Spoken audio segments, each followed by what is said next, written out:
네, 반갑습니다. 보육경 카리동의 지도사번 김대웅 원장입니다. 이번 영상은 이제 원래 딴 걸 하려고 했거든요. 딴 걸 하려고 했는데 이게 이번에 이제 그 인천인가요? 그 너무 안타까운 사건인데 이제 층간소음 문제였던 것 같아요. 그래서 이제 경찰관 두 분이 출동했는데 이제 한 분은 밑에서 이제 남성, 그러니까 한 분은 뭐 남경이냐 여경이냐 이게 중요한 게 아니라 사실은 어쨌든 한 분은 밑에 1층에 이제 1층에서 이제 그 신고한 분 남편분이죠. 남편분한테 이제 어떤 상황이 발생한 건지 이제 조사를 하고 있었고, 그다음에 여경 그 나머지 한 분은 이제 그 가족이 이제 세 가족인 것 같아요. 3인 가족. 그래서 이제 엄마랑 딸아이 있는데 같이 있었던 거죠. 같이 있었으면서 이제 무슨 일인지 한번 얘기를 한 거예요. 근데 이제 문제가 된 그 범죄자죠. 어떻게 보면 그 사람이 이제 위층에서 이제 격분해서 내려와서 이제 경찰 출동해 왔으니까 이제 격분한 것 같아요. 그래서 이제 그 모녀를 칼로 찌른 거예요. 어린아이랑 엄마를.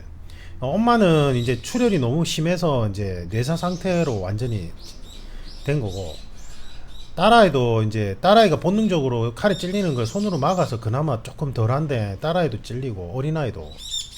근데 이제 그때 그 경찰분이 여경분이 1층으로 내려온 거예요. 그 상황에서 이제 그 칼든 범죄자를 제압하려고 한 게 아니라 자기 말로는 이제 상황 전파를 하려고 했다. 무전기랑 휴대폰도 있는데, 그리고 일단은 지금 피해자가 발생하는 상황에서 칼에 찔리고 있는 상황에서 그때 상황 전파한다고 현장을 떠나는 건 말이 안 되죠. 그럼 제가 아무리 이해를 하려고 해도 할 수가 없어요. 그래서 이제 사건이 생긴 거예요.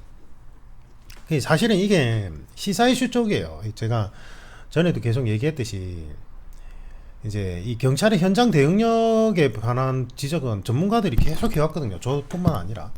이제 이게 결국은 이제 교육 시스템의 부재인데, 너무 안타까워요. 멀쩡한 가족이 한순간에, 그죠? 그래서 이제 제가 본 채널 쪽에 그 DSA 컨설팅 채널이라고 제 본 채널이 있거든요. 이제 거기가 이제 본 채널인데, 거기가 이제 우리 다양한 분야의 현직자분들, 그 다음에 이제 필기 준비생분들, 그 다음에 이제 면접 준비생분들이 그 듣는 유료 멤버십 과정이 있어요. 유료 멤버십 그 유튜브 채널에.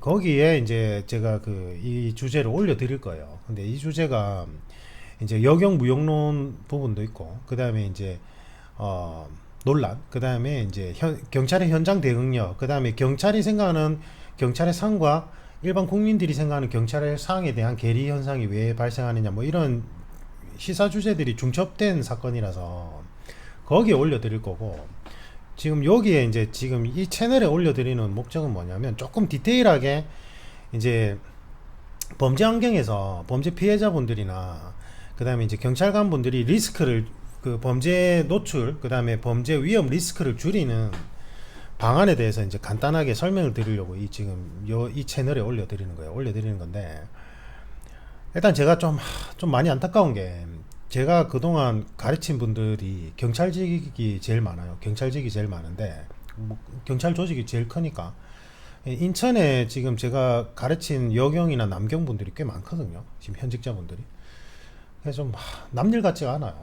지금 논란이 된 그 여경 분이 제가 가르친 분일 수도 있어요. 그래서 제가 참 남일 같지가 않아서 좀 안타까운데, 그래도 좀 이제 제가 도검류 무기술 전문가로서 좀 냉철하게 이렇게 좀 분석해 드려야 되는 부분이 있을 것 같고, 그 다음에 이제 그 위기 상황 대처 훈련 프로그램 지금 이제 개발 진행 중이잖아요. 진행 중인데 이제 그게 저 혼자 만드는 건 불가능하고 우리 현직자분들의 도움을 받아서 이제 분석하고 데이터를 수집하는 과정이 있는데, 그게 이제 범죄 현장에서 범죄 발생 징후를 먼저 포착하는 게 제일 중요해요. 뭐 제가 이제 이런 얘기를 하면 뭐 특수부대 출신, 뭐 현직자 출신 이런 분들이 무분별하게 자꾸 용어를 따라해서 막 그 상업적으로 이용하려고 하는 부분 때문에 제가 조금 약간 불쾌한 감정이 있긴 해요. 이제 다른 분들도 그렇고. 뭐 뭐 근데 뭐 그 개념들이 새로운 건 아닌데, 근데 막 그러니까 제대로 된 전문가들과 함께 어떤 제대로 된 분석이나 그런 거 없이 그냥 내가 뭐 특수부대 경력자야, 그럼 특수부대랑 솔직히 일반인들 범죄 위험도 대처랑 무슨 상관이 있어요? 아무 관계 없어요. 아무. 제가 웬만한 특수부대원들 다 코칭하면서 저도 들은 기동량으로 들은 내용들이 있을 거 아니에요. 그리고 저도 맹호부대 나왔는데 저희 그때 교관님으로 오신 분이 그 저기 특전사 특임대 출신이었어요. 상사님. 어쨌든 저도 직간접적으로 기동량 한 게 있는데, 아니 군 특수부대랑 일반인들 민간인들이 그 일어나는 범죄 유형 대처는 아무 관계 없어요. 예, 그건 전혀 다른 분야거든요. 근데 요즘에 막 특수부대 막 이런 마케팅이 늘어나니까 뭔 디펜스 이래가지고 일반인 대상으로 전혀 과학적으로 검증도 되지 않은 위험성이 있는, 제가 그 전에 그랬죠. 제일 대표적인 게 뭐예요? 위기 상황에서 아무거나 들었고 휘둘러라, 말도 안 되는 소리예요. 제가 삼단봉에 그 잘못된 상식들 좀 전에 그 바로 앞전에 영상 올려드렸죠. 삼단봉도 익숙하지 않으면 이게 삼단봉 간혹이 맨손 간압하고 거의 유사하게 중첩이 돼버리기 때문에 폭력에 익숙한 범죄자 앞에서 내가 어설프게 삼단봉 제대로 된 숙련도 없이 삼단봉 휘둘렀다가는 오히려 더 큰 데미지를 입어요. 삼단봉도 그런데 무슨 뭐 스탠드나 뭐 이런 것도 이런 내가 익숙하지도 않는 도구를 들고 대응하라고요? 말도 안 되는 거예요. 의자 같은 건 괜찮죠. 의자는 이제 방어용이니까. 근데 휘두르는 용으로 이런 짝대기나 이런 거 들고 막 범죄자가 들어왔을 때, 집안에 침투했을 때 뭐 그걸로 휘둘러서 대응하라는 건 더 큰 위험에 빠질 수 있어요. 범죄자가, 그리고 제가 그랬잖아요. 범죄자들이 목적이 있어요. 지금 이 사건 같은 경우에는 이 사람이 우발적으로 저지른 거죠. 이게 우발적으로 욱하는 마음에 이제 정신줄 놓고 우발적으로 저지른 범죄라고요. 이게 저 사람들 죽여야지 하겠어 치밀한 계획하에 진행했다면 경찰이 없을 때 있겠죠. 근데 경찰이 출동한 거 보고 이제 우발적으로 흥분해가지고 휘두른 범죄. 그러니까 범죄 유형에 따라 대처 방법들이 다 달라져야 되는데, 나 뭐 특수부대 출신이야. 그러니까 내가 내 말 들어봐. 이러고는 뭐 그럴듯하게 일반인 섭외해놓고 뭐 이거를 한다고요? 아니 제가 누구라고 특정해서 비판하는 게 아니라 이게 위험성이 크다고요. 그게 이제 제가 이런 얘기 뭐 위기 상황에 대한 대처 훈련 프로그램에 대해서 이제 개발하고 뭔가 진행한다고 하니까 이제 뭐 그런 쪽으로 아이디어를 얻어서 상업용으로 하려고 하신 것 같은데, 그분 뭐 어떤 특정 분을 얘기하는 게 아니고 다 그런 형태가 있어요. 이게 제가 본업 쪽도 그렇고. 그럼 이제 뭐 그런 걸 하는 거는 누구나 다 할 수 있는데, 대신에 이제 좀 각 분야별 전문가들과 함께 협업식으로 뭔가 이렇게 디테일하게 진행을 해야지. 마구잡이로 나 그냥 나 유튜브 채널 구독자 수 많네. 나 이제 뭐 인기 많은 사람이네. 하고는 그냥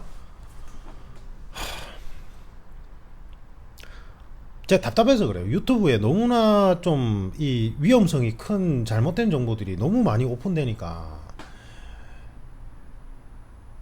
본론으로 돌아가서 이제 범죄 상황에서 우리가 이제 범죄 상황에 대해서 효율적으로 대처하기 위해서는 범죄 상황별 유형 분석이 반드시 먼저 들어가야 돼요. 그러면 이제 제가 할 수 있는 역할은 범죄 이제 형사 사건 판례를 보고 범죄 상황을 이제 구성을 하는 거죠. 재구성을 하면 이때 필요한 전문가들 엄청 많아요. 뭐 연기를 하셨던 분도 필요할 수도 있고요. 이게 왜냐하면 시뮬레이션 훈련을 해야 되니까. 그 다음에 이제 뭐 범죄 분석 전문가, 이제 심리 전문가, 그 다음에 행동 분석 전문가, 그 다음에 이제 각각의 하층의 전문가들이 다 필요해요. 그러니까 이제 육군의 미국의 컴배티브 과정이 있죠. 그 미육군 이제 근접 격투술 과정 이렇게 프로그램을 새롭게 만든 거, 그거 이제 이수하신 분 얘기를 들어보면 각 분야별 전문가들이 전부 다 참여해가지고 진행됐다 이렇게 얘기를 하시던데, 그게 맞아요. 그렇게 해야 돼요. 어느 한 사람이 나 무슨 특수부대 최고 특수부대 출신이야, 내가 홈 디펜스 내 디펜스를 가르쳐 줄게, 이런 거는 성립하지가 않아요. 일단 기본적으로. 예. 그 대상자분들이 일반인이란 건 천차만별이에요. 노약자, 어린아이부터 시작해서 여성 성인분들 중에 운동이 전혀 안 된 분들은 어린아이랑 비슷한 내구력을 가지고 있어요. 학습 능력이나 이제 모음을 쓰는 운동 수행 능력도 그렇고요. 그렇게 천차만별인 사람들한테 획일화되게 이건 이렇게 해서요, 이렇게 해버리면 안 된다는 거예요. 안 되는데, 뭐 어쨌든 제가 드리고 싶은 말씀은, 자, 생각을 해봅시다. 범죄 상황에 대해서 이제 우리가 구성을 할 때는 일단은 범죄의 목적을 먼저 분류를 해야 돼요. 그래서 관찰이 중요한데, 이 대상자가 어떠한 범죄 목적으로 이제 범죄 행위를 저지르려고 하는지를 먼저 관찰해야 되고, 그 다음에 내가 지금 대응할 수 있는 가용 자원에 대해서도 생각을 해봐야 돼요. 생각을 해야 되는데, 제일 좋은 거는 범죄 예방이 제일 중요해요. 그래서 지금 현재 경찰 정책이 범죄 예방 쪽으로 몇 년 전부터 계속 정책이 변화되고 있어요. 제가 이제 경찰 정책 특강할 때 이 얘기를 꼭 드리는데, 처음에는 이제 경찰 정책이 셉테드 개념으로 환경 설계만을 중심으로 예방을 하려고 했어요. 뉴욕에 깨진 유리창 이론이 바탕이 되는 건데, 근데 환경 설계만 해놓으니까 소용이 없어. 왜냐하면 환경에 사는 구성원들이 적극적으로 동참을 하지 않으면 예방 효과가 떨어지는 거예요. 그래서 이제 셉테드 1기, 2기, 3기 이런 개념으로 진화를 했는데, 지금 현재 진화된 개념은 공동체 치안 개념이에요. 그래서 이 일반 국민들이 치안 생산자 역할을 경찰과 함께 하자 이거예요. 예, 이제 이 개념을 설명드리려면 조금 시간이 오래 걸려서 이건 생략하는데, 그래서 이제 우리가 일상 속에서 이제 이 일반 시민들이 어떻게 하면 범죄를 예방할 수 있는지를 논리적이고 합리적으로 먼저 계속 예측하고 노력을 해야 되는데, 이게 뭐 전문적인 지식을 요하지 않아요. 예. 여러분들이 무슨 뭐 군 특수부대 출신자, 제가 자꾸 특수부대 출신자 분들이 다 그렇다는 게 아니라 일부 그래 나 그런 경력 내세워서 민간인들한테 일반인들한테 무분별하게 자꾸 잘못된 지식을 얘기해서 얘기를 하는 거예요. 그래서 그런 데 의존하지 마시고, 이제 경찰에는 범죄 예방 진단팀도 운영되고 있어요. 예, 환경 부분에서 이제 그런 거예요. 그러니까 예를 들면 방범창이 지금 한쪽이 이제 그 뭐지 나사가 빠져 있어요. 그럼 어떻게 해야 돼요? 나사 쪼아주면 돼요. 방범창을 다시 흔들리지 않게. 그 다음에 방문이 지금 시금 장치가 고장나 있으면 그거 고치면 된다고요. 그 다음에 내가 우리 집에 들어오는 출입구가 너무 어두우면 범죄에 노출되기가 쉽단 말이에요. 그래서 출입구를 항상 밝게 켜놓는 거예요. 밤에. 예. 출입구 쪽 그 통로를. 그게 이제 힘들면 구청에 요청하셔도 돼요. 골목 꼬불꼬불한데 우리 집 앞이 너무 어두워서 뭐 저기 비행 청소년들이나 범죄자들이 그쪽에 왔다 갔다 한다, 양아치들이. 그러면 구청에서 계속 이제 요청을 하면 그 골목길 이제 우리 집 앞에 어두운 부분을 전등을 달아줘요. 예, 내가 달아도 되고 그거 돈 얼마 안 해요. 밤새 켜놔도. 그래서 그렇게 해도 된단 말이에요. 그런 식으로 내가 노력할 수 있는 것들이 있어요. 일반인들도 충분히 생각하면 할 수. 그 다음에 뭐예요? 빌라 사는 여성분들, 그 다음에 원룸에 사는 여성분들은 항상 창문을 잘 잠궈야 돼요. 왜냐하면 빌라나 그 원룸에 사는 여성분 대상으로 하는 성범죄 같은 경우에 그 침입 경로를 분석해 보면 대부분 창문이에요. 창문. 그러니까 내가 2층이나 3층에 사니까 안전할 거라는 착각에 창문 쪽에 그 샤시가 없는 거예요. 예. 그러면 집주인한테 요청하셔가지고 창문 쪽에 반드시 그 샤시죠. 이렇게 된 거, 철망 이렇게 된 거 있잖아요. 뭐 이름 뭐 기억이 안 나. 그걸 달아달라고 해야 돼요. 그러니까 대다수가 보면 그런 범죄에 노출된 여성분들이, 범죄자들이 2층, 3층 빌라도 그렇고요. 3층 옥상으로 타고 들어온다든지 가스 배관을 타고 들어온다든지 해서 원룸이나 그런 창문으로 많이 들어온단 말이에요. 그래서 창문 쪽, 그 다음에 이제 출입문 쪽으로 들어올 때는 뒤따라오는 경우가 많아요. 예. 그래서 문을 열기 전에 반드시 주변을 확인하는 습관을 가지셔야 돼요. 그러니까 내가 들어오는 저쪽 모퉁이에 수상한 사람이 있는지 없는지 확인하고, 그 다음에 내가 그런 나를 쫓아오는 이상 스토커나 이런 사람들이 이제 평소에 그런 기척을 느꼈다면 반드시 통화를 하면서 원룸 문을 열면 된단 말이에요. 그러면 위기 상황에서 지금 통화 중이니까 범죄자가 그 이 사람 들어올 때 갑자기 확 치고 못 들어와요. 통화 중이면. 예. 그런 식으로 일반인들이 이렇게 가볍게 노력할 수 있는 것들이 있어요. 제가 지금 그 코로나 때문에 형사사건 학술 동호회가 이제 본격적으로 지금 제대로 진행이 못 되고 있는데, 이제 12월 달부터 제가 이제 본업 분야가 좀 어느 정도 예약이 끝나면 할 거거든요. 그럼 이제 제가 가르쳤던 현직자분들이 다양한 경력자들이 엄청 많아요. 뭐 최고 군 특수부대 출신자부터 시작해가지고 뭐 심리 분석 전문가, 그 다음에 이제 아까 얘기했던 뭐 연극 하시다고 오셨던 분들, 이제 그런 연출, 뭐 PD 쪽, 그 다음에 이제 지금 간부들, 그 다음에 이제 고위직 간부 특채분들, 제가 가르쳤던 분들이 엄청 다양하게 포진해 있거든요. 이제 그분들하고 지금 본격적으로 진행할 건데, 지금 제가 말씀드린 이러한 그 행동 대응 요령들이 있어요. 위기 상황에 대한. 근데 이제 이게 대상자가 누구냐에 따라 또 행동 수칙들이 달라져요. 이게 혼자 사는 남성이냐 혼자 사는 여성이냐 이게 다 달라지거든요. 달라지는데 어쨌든 변론으로 하고 자 이제 생각해 봅시다. 저 같은 경우에는 저희 아파트에도 지금 이상한 사람이 딱 두 부류가 있는데 담배를 엄청 피는 거예요. 지금 제 밑에 층에. 근데 이 아저씨가 이게 가족이 없나 봐. 그래서 어머니랑 사시는 것 같은데 엄청 호르몬이 나이 드신 노모랑 같이 사시는 것 같은데 담배를 너무 많이 피는 거예요. 너무 많이 올라와가지고 진짜 제가 실리콘으로 다 발랐어요. 베란다 쪽으로. 이거 이사를 안 가는 이상은 불가능. 왜냐면 완전 꼴초라서 집안에서 담배를 피지 말아라고 요청을 해봐야 이게 안 될 것 같은 거예요. 그리고 또 다른 쪽은 이제 그 약간 50대 되는 여성분하고 남자가 마스크를 안 껴요. 이게 그 엘리베이터에서. 그래서 제가 이제 마스크 안 낀 거는 제가 전에 한번 이야기를 했더니 혼자서 막 광분을 하면서 욕을 하면서 미치는 사람처럼 고함을 지르는 거예요. 제 지금 어린 딸아이가 같이 있었거든요. 그래서 제가 그 뒤로는 말 절대 안 해요. 제가 피해요. 피하고 그 밑에 그 제 밑에 층에 그 담배 많이 피는 사람도 제가 절대 얘기를 안 했어요. 왜 그러냐니까 이거는 제가 얘기를 해서 그 사람들이 이제 그런 우리가 같이 사는 곳이니까 좀 배려해서 바뀔 것 같으면 얘기해도 바뀔 수 있는데 딱 이제 처음에 징후를 보면 이건 말을 해도 안 될 것 같다는 사람들이 있을 거예요. 분명히 논리적으로 안 통한다는 얘기가 이런 생각이 드는 분들 있잖아요. 그런 분들은 내가 논리적이나 감정적으로 대응해봐야 아무 소용이 없어요. 그러니까 예를 들면 술 취한 사람들 있죠.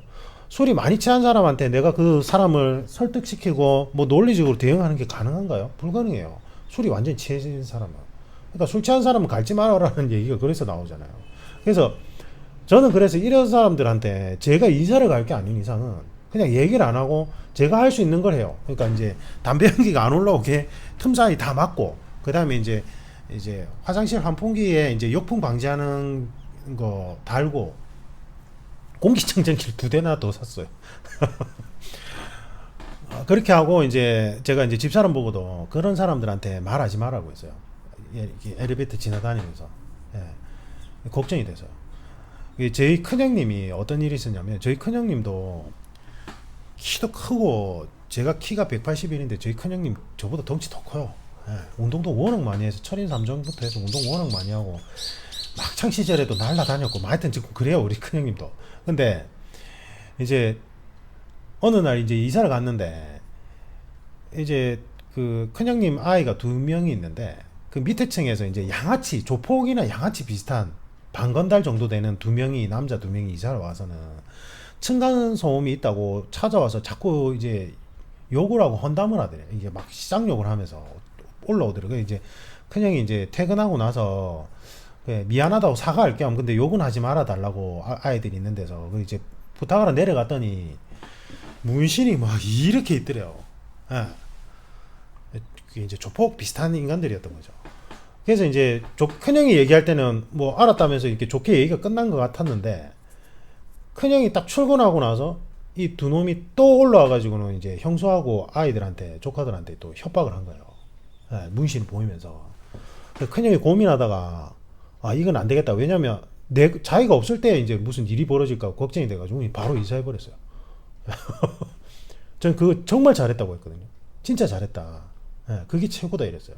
그러니까 범죄 예방의 가장 중요한 점은 이런 거예요. 내가 이제 집에 가야 되잖아요. 집에 가야 되는데 오늘 회식이 많아서 늦게 가는데 내가 만약에 혼자 살고 있어. 그때는 반드시 친구나 누구 한 명 보고 같이 가서 자자고 해야 돼요. 우리 집 가서 같이 잘래? 한 잔 더 하면서 같이 자고 갈래? 혼자 가면 안 된다고요. 너무 늦은 시간에 이제 내가 혼자 사는 집에 들어가야 된다면. 아니면 집으로 가는 루트가 2루트가 있는데 이제 빨리 가는 길이 너무 어색해. 인적이 드물어. 그러면 글로 가지 말아야 된다는 거예요. 좀 둘러가더라도 큰 대로변 위주로 가야 된다는 거죠. 그리고 아까 얘기했듯이 문을 열기 직전이 위험할 수 있거든요. 창문으로 들어오고 뒤따라와서 문으로 들어오기 때문에 문을 열기 직전에 좀 위험성이 있다고 생각되면 그날 늦게 퇴근하는 거라면 전화 통화를 가까운 지인한테 계속 얘기하면서 그래서 내가 좀 이상해서 하는 거니까 이렇게 하면서 문을 열고 들어가란 말이에요. 주변 잘 살펴보고. 그러한 노력들이 예방 효과가 커요. 예.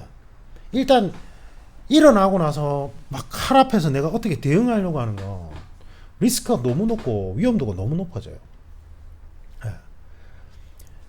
이제 그 일반인들 입장에서는 이제 그런 노력들을 해야 된다는 거죠. 그래서 제가 이런 게 별거 아닌데 사실은 이런 교육이 미리 선행돼야 돼요.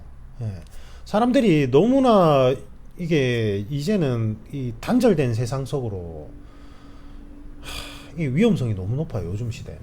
예. 제가 맨날 잔소리하거든요. 이게 제 가족들한테 항상 위험한 순간들은 이러이러한 것들이 있으니까 조심하라고. 그러면 제 집사람 그러게 뭐 그래 뭐 굳이 그런 일들이 일어날까 이러는데 아니에요. 진짜로. 예. 형사사건 분석해보면 별의별 일들이 많아요. 진짜. 근데 그게 꼭 나는 해당이 안 될 거야 라고 생각하는 그러한 이제 안전불감증이 위험을 키운단 말이에요. 그 조심하셔야 되고. 지금 이제 이 사건 같은 경우에는 이 사람이 이제 이웃 주민들 증언에서는 원래부터 좀 이상했다는 거예요. 다른 이웃 주민들도 막 이렇게 횡설수설하고 과음 지르고 막 폭력적인 성향을 가지고 있었던 거예요. 지금 이번에 칼로 찌른 이 놈이.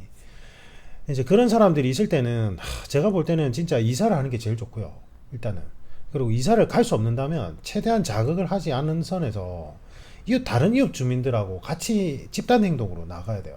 이제 그 사람이 이사를 갈 수 있게 만들든지 아니면 이제 뭐 관할구청이나 경찰한테 계속 이야기를 해서 이제 위험성이 이제 발생할 수 있는 여지에 대해서 계속 인지를 시켜줘야 돼요. 경찰도 경찰권을 행사하려면 최소한의 근거가 있어야 돼요. 그 무턱대놓고 그냥 신고 한 번으로 뭔가 조치를 취할 수는 없단 말이에요. 그죠? 이제 그런 노력이 있어야 되고, 그 다음에 지금 이 현장에 나간 경찰이 기본적으로 현장 대응 능력이 전혀 훈련이 안 된 거예요. 이거는 기본적으로.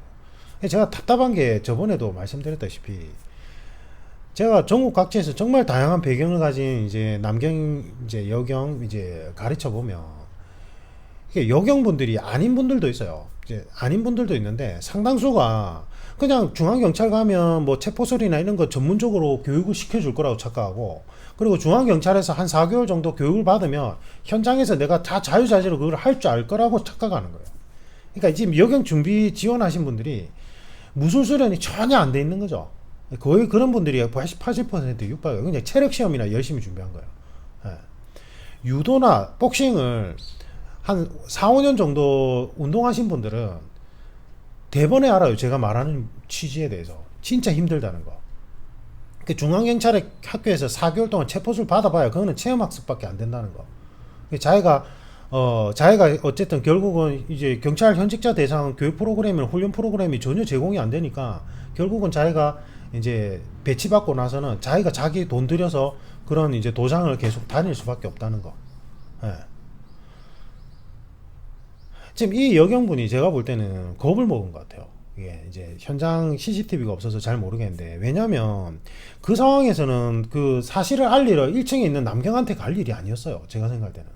지금 칼이 찔리고 있는 상황이잖아요. 그때는 일단 내가 몸으로 막아서라도 그 어린아이랑 엄마가 죽지 않도록 일단은 뭐 칼날을 잡아서라도 그 전에 이제 보호 장비를 착용하고 출동했어야 되는데, 어쨌든 이렇게 잡아서라도 일단은 그 사람을 제지하려고 해야 돼요. 예.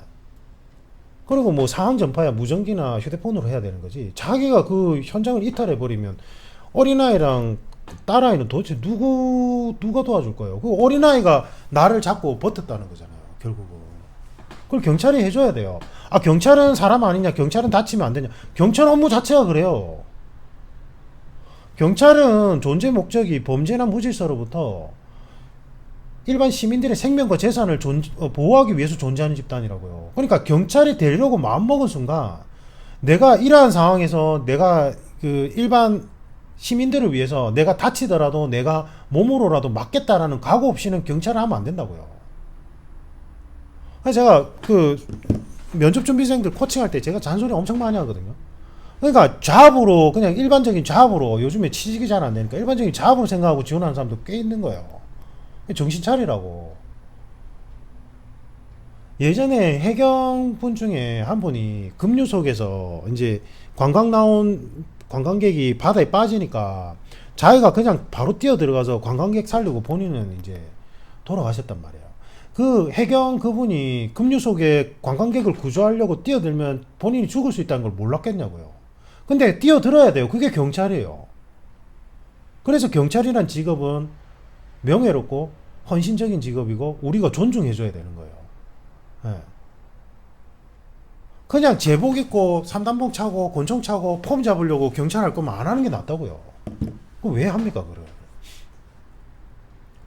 그래? 그 상황에서는 상황전 바로 내려갈 게 아니라 몸으로라도 막았어야 돼요. 어린아이랑 엄마는 도대체 누가 보호해 주는 거예요? 그러면 경찰이 멀쩡하게 있음에도 불구하고.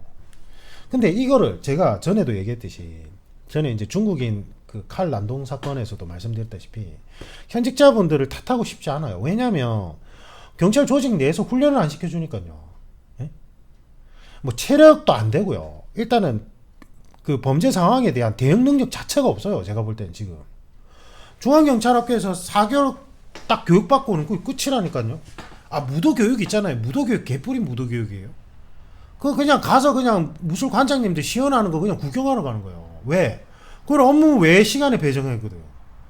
그 업무도 3, 4교대에서 너무 피곤해서 너무 힘든데 에? 그런 교육훈련은 뭐 체포술이든 3단복이든 그 교육훈련은 업무 시간 안에 배정을 해줘야지. 에?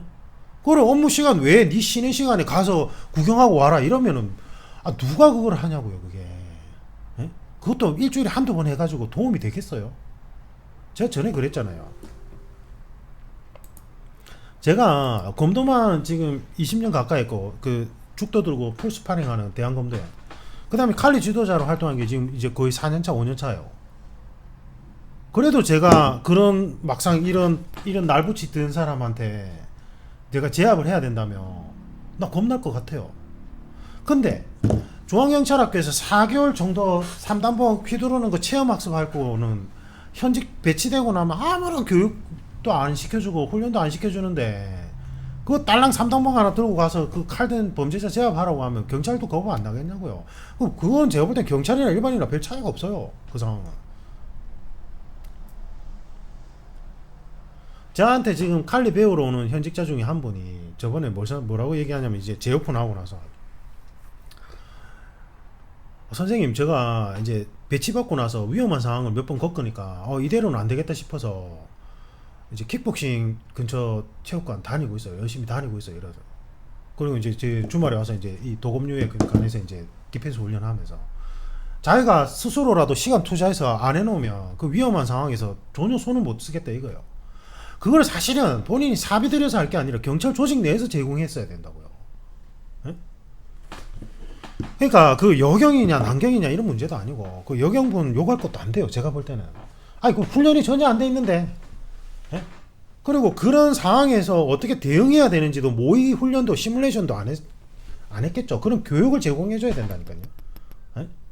시뮬레이션 교육은 고사하고 뭐 기본적으로 이런 어떤 무술적인 어떤 훈련도 전혀 안 돼 있는데. 예. 제가 이제 현직자분 중에 그런 얘기하는 사람도 있어요. 전에도 얘기했듯이 뭐 이 무술은 뭐 예를 들면 복싱이면 아이고 현장에선 도검류 든 사람들이 있는데 복싱이 되겠어요? 이라고 무슨 무술 얘기하면 뭐 되겠어요? 이러냐. 제가 그거 다 아니랬죠. 뭐라 했습니까?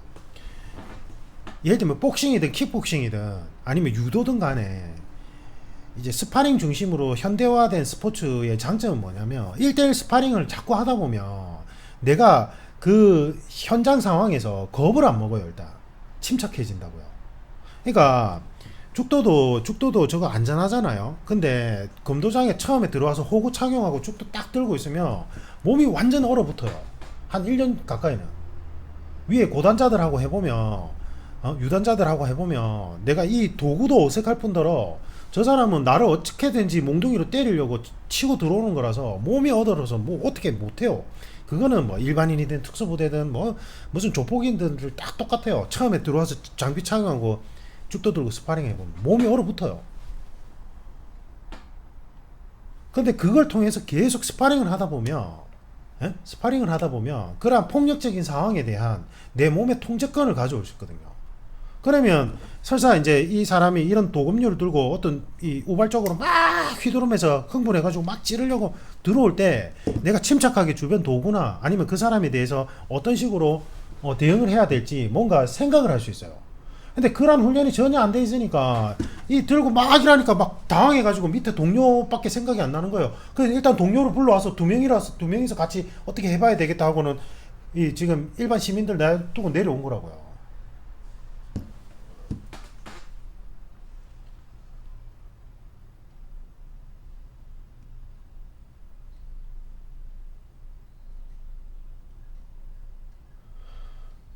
그리고 이제 그 뒤에 따라오던 남경분은 이제 그 주인분이 올라가고 나서 이게 자동문이었나 봐요. 자동문이라서 그게 잠겨버려 가지고 못 올라왔다고 얘기를 하시는데 그것도 좀 답답해요. 그 자동문이 엄청 단단한가요? 제가 잘 모르겠는데 전에 한번 제가 이제 그 저희 집 밑에 층에 불이 났는데 문이 잠겨 있었어요. 그 저희 큰형님이 이제 저는 진짜 어쩔 줄 몰라가 일단 119에 신고했는데 저희 큰형님이 어디서 뭘 돌덩이랑 밀 들고 와가지고 문을 다 때려 부수는 거야. 부숴가지고 들어갔어요. 근데 다행히 안에 사람이 없었거든. 그래서 이제 소방관 분들이 출동하셔서 잘했다고. 일단 그럴 때는 일단 문이라도 부숴서 연기를 빼고 그 다음에 사람이 있는지 확인하려면 그렇게 해야 된다고. 근데 이제 일반인들이 무리하게 구조하려고 하는 거는 잘못됐지만 안전문이 엄청 단단한가요? 제가 잘 모르겠는데 모르겠어요. 지금 이거는 뭐 분석할 것도 없는데 제가 드리고 싶은 말씀은 아까 일반인 대상 그 다음에 이제 현직자 대상 이렇게 얘기를 하자면 일반인 분들은 아까 얘기했던 그거 어렵지 않아요. 어렵지 않고 현실에서 실천 가능한 그 예방 활동이거든요. 그래서 그런 것들을 통해서 계속 주의를 잘 관찰하고 내가 합리적으로 리스크를 줄일 수 있는 행동들을 하셔야 되는 거고, 그 다음에 현직자분들은 지금 경찰 조직 내에서 훈련을 제대로 체계적으로 안 시켜주니까 본인들이 시간 내서 할 수밖에 없어요. 아까 지금 저희 칼리 동호회 오시는 현직자분처럼 본인이 그 지금 근무지 바로 근처에 복싱 좋아요. 이게 복싱은 반드시 해봐야 돼요. 이게 타격 위주를 해봐야 공방에 대해서 어느 정도 내가 감을 잡을 수 있기 때문에, 그래서 이제 킥복싱은 복싱하고, 그 다음에 이제 이 도검류는 이거는 들어오는 루트가 있거든요. 이게 아무리 흥분한 사람이라도 이게 내 몸이 아니기 때문에 찌를 때나 아니면 휘두를 때 루트가 있어요. 그래서 여기에 관해서 스파링을 이제 이런 도검류 스파링을 하다 보면 그 상황에 대해서 침착하게 대응할 수 있고 내가 할 수 있는 행동이 뭔지를 생각할 수 있는 이제 침착성이 생기기 때문에 현직자분들은 본인이 시간 투자해서 그렇게라도 해야 돼요. 안 그러면 이거 답 없어요. 진짜로. 경찰 조직만 믿고 있다가는 경찰 조직 내에서 훈련을 안 시켜주는데 뭐 어떡할 거예요. 그래서 제가 답답한 게, 제가 이제 원래 그 전국 각지에서 저희 현직자 수련 모임을 만들려고 했는데 저도 지금 여건이 안 돼서 일단 제가 이제 거주하고 있는 부산 중심으로 불경 쪽으로 하고 있고, 그 다음에 이제 그 전라도 쪽에 광주지청에 근무하시는 현직자분이 계신데 이분은 이제 저하고 제가 가르쳤던 분이 아니라 이제 나이도 많으시고 이분은 이제 그 현직자로 오래 활동하시고 제가 지금 그 수련 모임 나가는 PTTA 쪽에 교관님이세요. 그래서 이제 그 이교관님이라고, 이분이 뭐 집회 시위 대응 훈련에 있어서는 거의 국내 뭐 최고예요. 그래서 뭐 경찰대 중앙경찰학교 교수님으로도 계속 활동하시고 지금도 경찰대 이제 출강 가시고 광주지청에서 근무하시면서 그 다음에 해외 외국의 경찰들 이제 교육시키러 파견도 가시고 이게 진짜 대단하신 분이거든요. 그래서 제가 이제 이 교관님한테 계속 연락해서 혹시 우리 합격생분들이 이제 그쪽 수련 모임에 참가시켜도 되냐고 이제 여쭤보고 이제 소개를 해드리는데, 제가 그렇게 한 이유가 이제 이 교관님께서 이제 본인이 그쪽에서 이제 활동할 수 있는 현직자들 대상으로 하는 이제 체포 진압 훈련 모임을 만들었는데 경찰 내 자체 망에다가 그 공지를 올렸는데 아무도 안 오는 거예요. 관심이 없어 하는 거예요. 그래서 제가 답답해서, 그래서 제가 이제 제가 가르쳤던 분들 이제 한테 이제 연락을 해서 이제 그런 분이 계시니까 이제 광주나 전라도 쪽에 근무하시는 우리 현직자분들 소개해서 가서 배우라고. 이제 코로나 때문에 지금 제대로 못했다고 하는데 코로나 되고 나면 이제 활성화하시겠죠. 그러니까 경찰 스스로도 좀 반성해야 돼요. 그럼 좋은 기회가 있으면 가서 배워야 될 거 아니에요. 훈련하고 같이. 공짜인데 그런 최고 교관님이 이제 공짜로 가르쳐 주시는데 시간 없고 돈 없다는 얘기는 핑계잖아요. 그렇게 따지면. 예. 그러니까 일단 제일 문제는 이게 현장에 나가 있는 경찰직 분들의 책임을 저는 얘기하고 싶진 않고, 솔직히 왜냐면 경찰 내에서 훈련을 시켜줘야 되는 건데 안 해주니까 그 프로그램이 없으니까. 그래서 지금 경찰 내에서 현장 대응을 강화시킬 수 있는 무슨 프로그램을 정기 교육 프로그램이 아예 제공이 안 되니까 이제 이렇게 이제 솔선수범해서 본인들이 스스로 훈련하려고 하는데 참가율이 저조하다는 거예요. 저 이게 너무 아쉬워요, 진짜. 이게 요즘에 이제 IMF 터지고 나서 경찰직의 인기가 올라가면서 정말 우수하고 똑똑한 분들이 많이 들어오는데, 근데 제가 옛날에 이제 지금 경찰 하시는 분들 40, 50대 분들이 경찰 처음 시작하실 때 그때 분위기를 보면 필기 시험은 되게 쉬웠지만 지금에 비하면 상대적으로, 근데 그때는 진짜 무술 경력이 있는 분들이 꽤 많았어요. 진짜 거의 대부분이었어요. 그리고 자체적으로 그런 무술 동아리도 그 현직자들끼리 서로 활성화도 많이 됐었고. 근데 이게 어느 시점부터 이런 게 다 없어지기 시작하면서 이제 필기가 너무 어려워지기 시작하니까 그냥 똑똑한데 그냥 똑똑한 걸로 끝이에요. 경찰은 그러면 안 되잖아요. 일단 제가 아까 얘기했듯이 경찰의 존재 목적 자체가 범죄나 무질서로부터 일반 시민들의 생명과 재산을 보호해야 되니까 일단 일반인보다는 월등한 체력과 일반인보다는 높은 범죄 대응 능력이 필요한데, 이게 전혀 교육이 안 돼 있고 그걸 스스로도 자기 개발하려고 하지 않는 분위기가 너무 안타까워요. 솔직히 말씀드리면. 그리고 제가 아까 막 특수부대 막 예를 드린 건 특정한 분을 얘기한 게 절대 아닙니다. 오해하지 마시고. 근데 저는 좀 그런 불만이 있긴 했어요. 이 현직자분들이 무술가들 보면서 무술가들 중에 사기꾼들 있잖아요. 자기 무술이 무슨 경찰이나 무슨 군에 이렇게 바로 적용된다 이러면서 그렇게 막 그 현직자나 군인들 앞에서 막 오만을 떠는 무술가들 있죠. 그 사기꾼들. 예, 그분들한테 피해를 많이 보다 보니까 이제 그렇게 스트레스를 많이 받은 거 이해하거든요. 근데 솔직히 말하면 특수부대나 현직 그 경찰 출신 사기꾼들도 꽤 있어요. 제가 생각할 때는. 그러니까 사기꾼은 아니지만 자기가 그런 출신 마케팅을 통해 가지고 너무 무리하게, 일반인 쪽은 분야가 완전히 다른데 일반인들이 가르친다는 건